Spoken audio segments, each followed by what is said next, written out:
مرضی ہے، ڈنڈا اس کے ہاتھ میں ہے اور جہاں چاہے وہ مار سکتی ہے برحالی حکومت.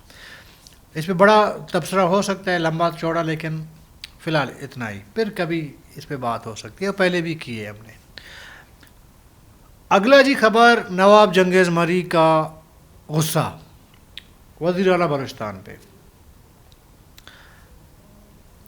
نواب جنگیز مری نے ایک اسٹیٹمنٹ جاری کر دی ہے، مختلف سوشل میڈیا میں گردش کر رہی ہے وہ خبر، نیوز پیپر میں آپ کا جو ہے وہ چھپ گیا ہے.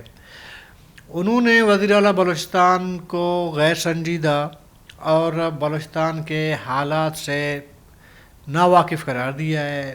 ان کا کہنا ہے، نواب صاحب مری قبیلے کے سربراہ ہیں، وہ کہتے ہیں کہ ان کی غیر سنجیدگی کی وجہ سے بلوچستان کی صورتحال خراب ہوتی جا رہی ہے. ایک تو یہ انہوں نے غیر سنجیدہ ان کو کہا ہے. دوسرا انہوں نے کہا کہ جی 15 ارب روپیہ ڈسٹرکٹ ڈیرہ بگٹی کے لیے موجودہ وزیر اعلیٰ نے لوکیٹ کیے ہیں، اور اس کا کام مطلب کرپشن کا ایک حساب سے انہوں نے ایک الزام لگایا ہے وزیر اعلیٰ صاحب پہ.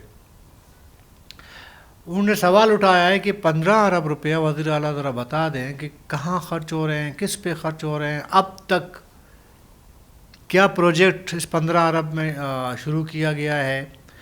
اور اگر واقعی 15 ارب ڈیرہ بگٹی کے لیے لوکیٹ کیے گئے ہیں تو ڈیرہ بگٹی کو تو جنت بننا چاہیے. اس کے روڈ انفراسٹرکچر، ایجوکیشن، ہیلتھ وغیرہ. 15 ارب بہت بڑی رقم ہے یار. اگر وزیر اعلیٰ نے واقعی کیا ہے تو اس کا رزلٹ شاید 2-4 مہینوں میں، سال میں سامنے آ جائے. لیکن نواب صاحب نے الزام لگایا کہ چھوٹے یا گریڈ کے لوگوں کو بڑے بڑے عہدوں پہ لگایا گیا ہے، اور اس کی وجہ یہ کہ کرپشن ہے. یہ نواب صاحب نے کہا ہے. اچھا، میں نے جب یہ اسٹیٹمنٹ آیا تو میں نے معلومات لینے کی کوشش کی کہ آخر نواب صاحب کا یہ غصہ وزیر اعلیٰ بلوچستان صاحب پر کیوں ہے، اتنی بڑی ناراضگی کیوں ہے. پتہ یہ چلا کہ کوئی اینٹی کرپشن کی ایک ٹیم ہے، وہ گئی ہے حالیہ دنوں میں میرے خیال میں ایجوکیشن یا کچھ ایجوکیشن کے جو آسامیاں وغیرہ آئی ہے نا، نوکریاں کانٹریکٹ بیس پہ، ان کی تحقیقات کر رہی ہے اینٹی کرپشن. اور اس میں نواب صاحب چونکہ ایم پی اے ہیں علاقے کے، تو اینٹی کرپشن اس معاملے پہ وہ انکوائری وغیرہ کر رہی ہے کہ وہاں پہ کوئی پیسے لے کے لوگوں کو بھرتیاں کی گئی ہیں. تو یہ اینٹی کرپشن کا وہاں پہ جانا اور انکوائری کرنا، یہ نواب جنگیز مری صاحب اس کو جو ہے اس پہ انہوں نے رد عمل دیا ہے کہ کرپشن تو ہر جگہ ہو رہی ہے، جہاں کرپشن ہو رہی ہے وہاں پہ اینٹی کرپشن نہیں جاتی. اور 2-4 پوسٹیں آئی ہیں، لوگ بھرتی ہوئی ہیں، اس پہ یا ہو رہے ہیں، اس پہ ظاہر ہے کہ ایک نواب مری پر ایک یوں سمجھیں کہ شک و شکوک و شبہات کا اظہار ہے حکومت کی جانب سے کہ جی آپ نے ٹھیک کام نہیں کیا ہے، آپ نے کرپشن کیا ہے، تو اس وجہ سے یہ اینٹی کرپشن کی ٹیم بھیجی گئی ہے. اچھا، بتایا یہ جا رہا ہے کہ اینٹی کرپشن کا جو ٹیم ہے وہ سابق ایم پی اے نصیب اللہ مری صاحب کے مہمان ہیں. اطلاع یہ ہیں، ابھی اس کو میں تصدیق نہیں کر سکتا، میں نے مختلف جگہ پہ لوگوں سے بات کی تو وہ کہہ رہے ہیں کہ جی واقعی اس طرح ہے. ابھی یہ اللہ جانے، یا بعد میں پتہ چلے گا کہ واقعی وہ سابق وزیر صحت اور وزیر تعلیم دونوں نصیب اللہ مری صاحب کے وہ مہمان ہیں.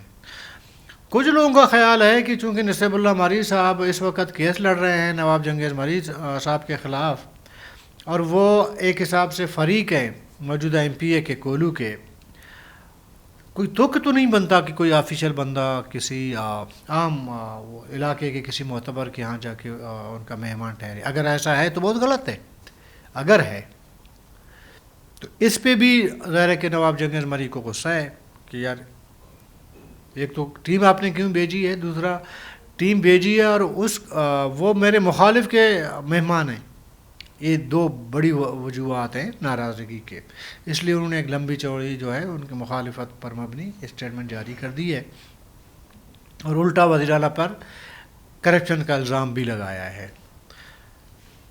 یہ صورتحال بنی ہوئی ہے. لیکن ساتھ میں ایک چیز جو میں نے نوٹ کی ہے اس معاملے کے سے الگ، لیکن جب تک موجودہ یہ جو صوبائی اسمبلی ہے نا، یہاں پہ مجھے سینئر لوگ یہاں پہ پارٹیسپیٹ کرتے ہوئے نظر نہیں آتے.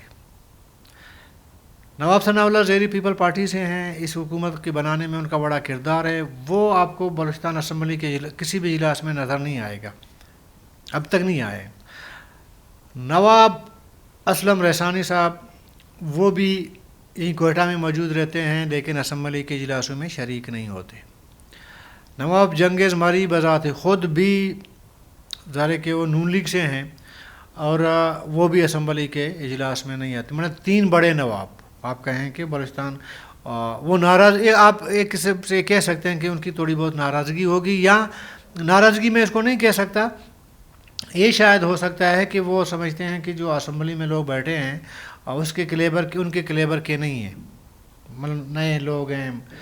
کیونکہ آج کل جو ہے اسد بلوچ صاحب نے بھی اسمبلی کے اجلاس اٹینڈ کرنا چھوڑ دیے ہیں. اس کی وجہ یہ ہے کہ لاسٹ ٹائم آپ کو یاد ہوگا علی مدد جتک صاحب کہ ان کے اسد بلوچ صاحب کے ساتھ کلامی ہوئی تھی، بڑا مطلب ایک غیر سیاسی عمل ہوا تھا، غیر پارلیمانی. اس کے بعد وہ بھی فیڈ اپ ہیں تقریباً کسی حد تک، وہ بھی نہیں جاتے. تو یہ کہ ایک سوال ہے اسمبلی پر اگر سینئر لوگ نہیں جاتے. اس ٹائم جو سینئر لوگ ہیں ان میں سے صرف ڈاکٹر مالک بلوچ صاحب ہیں، وہ اسمبلی پراپر جا کے اٹینڈ کرتے ہیں اجلاس اور اس پہ اپنی رائے بھی دیتے ہیں.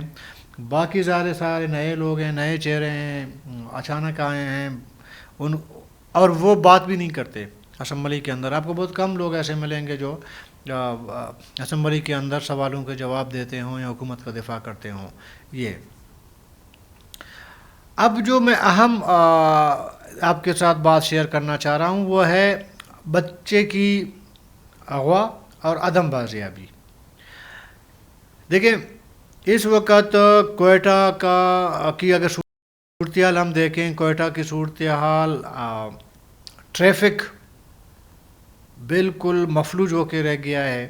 اگر آپ کو تھوڑے ہی فاصلے کے پر اگر آپ نے گاڑی پر جانا ہے نا، کوئٹہ کے شہر میں کہیں جانا ہے، تو آپ یہ ذہن میں رکھ لیں گھر سے نکلتے ہوئے آپ کو 1 گھنٹہ، جہاں آپ 5 منٹ میں پہنچ سکتے ہیں وہاں پہ 2 گھنٹے کا بالکل ذہن میں رکھ لیں.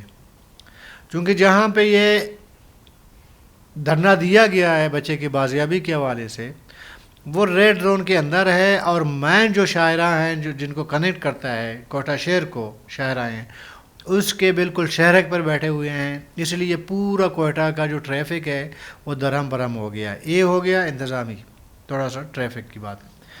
دوسری طرف بچے کی عدم بازیابی حکومت کی ناکامی پر بھی ایک سوال اٹھاتی ہے کہ حکومت ناکام ہو چکا ہے.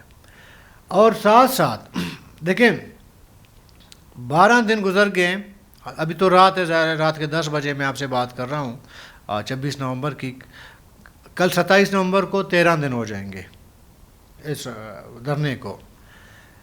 اب تک گورنمنٹ آفیشلز یعنی کہ عوامی نمائندوں میں سے کسی نے جا کے اس چوک پہ مظاہرین یا جو دھرنے پہ بیٹھے ہوئے لوگ ہیں ان سے کوئی نہ مذاکرات کرنے کی کوشش کی ہے، نہ کوئی تسلی دینے کی کوشش کی ہے، نہ اس طرف رخ کیا ہے. اس سے بھی ایک حکومت کی غیر سنجیدگی کا اظہار ہے، ایک نشانی ہے. اب معاملہ یہ ہے، کیا یہ جو دھرنا بیٹھا ہوا ہے کوئٹہ کے شہرک پہ، شہر کے بالکل شہرک کے اوپر بیٹھا ہوا ہے، یہ کہیں نہ کہیں چونکہ کمزوریاں ظاہر کر رہی ہے، ایکسپوز کر رہی ہے موجودہ حکومت کی کمزوریوں کو. رفتہ رفتہ یہ حکومت کے لیے ایک خطرہ بھی بن سکتا ہے میری نظر میں. میں اپنا ابھی آپ کو تجزیہ دے رہا ہوں. پہلا اینٹ گرا دے گا حکومت کا، جو بلڈنگ کھڑی ہے نا، نیچے کا پہلا اینٹ تو یہ دھرنا جو ہے وہ گرا سکتا ہے. آثار ہمیں نظر آ رہے ہیں. وہ اس وقت ظاہر ہے کہ کل کے ہم اس کا اظہار نہیں کر سکتے. ایک ذمہ داری بھی ہم پر عائد ہوتی ہے کہ ہم ہر بات کو ظاہر ہے کہ پہلے جب میچیور نہ ہو ہم اس کا ظاہر ہے کہ شیئر نہیں کر سکتے. لیکن مجھے ذاتی طور پر ایسا لگ رہا ہے کہ کہیں نہ کہیں حکومت کا پہلا اینٹ اکڑ گیا ہے. ابھی آگے یہ سلسلہ چلا مزید اتنے دن تو یہ معاملہ خراب ہو سکتا ہے. حکومت کے لیے خطرہ بالکل بن سکتا ہے اور اس وقت وہ خطرہ حکومت کے سر پر منڈلا رہا ہے. اگر اس کو صحیح طریقے سے سنجیدگی سے ایڈریس نہیں کیا گیا، معاملے کو حل کرنے کی کوشش نہیں کی گئی. اطلاع یہ ہیں کہ اپنا وزیر اعلیٰ صاحب ہیں صفا بگٹی صاحب، وہ دھرنے کی جگہ آئے تو نہیں ہیں، ان کو کوئی مطلب اظہار ہمدردی جو بھی آپ کہیں، لیکن دھرنے کو جو لوگ لیڈ کر رہے ہیں ان سے پس پردہ فون وغیرہ میں رابطے میں رہتے ہیں کہ جی اٹھیں وغیرہ، اس طرح کی باتیں ہو رہی ہیں، لیکن وہ اٹھنے کو تیار نہیں ہیں. اور اب تک بچے کی بازیابی کے حوالے سے کوئی آثار بھی نظر نہیں آ رہے ہیں. مطلب نہ پولیس کی جانب سے کوئی اس طرح کا انڈیکیشن دی جا رہی ہے، نہ حکومت کی جانب سے. حالانکہ اس پہ بلوچستان اسمبلی پہ بڑا ڈیبیٹ بھی ہوا تھا، لیکن اس کے باوجود کوئی امید نظر نہیں آ رہی ہے فی الحال. اللہ کرے کہ معصوم بچہ ہے وہ باحفاظت بازیاب ہو، اپنے والدین کے پاس پہنچے، اور یہ ہماری دعا ہے اور ہماری دل کی خواہش بھی ہے. لیکن حکومت کے جو رویے ہیں ہو سکتا ہے کہ پس پردہ حکومت بہت بڑا جو ہے وہ کام کر رہی ہو، پولیس لگا ہوا، حکومت لگی ہو، وہ بازیابی کے لیے بچے بہت کچھ اسٹرگل کر رہی ہو حکومت، لیکن بظاہر کچھ نظر نہیں آ رہا ظاہری.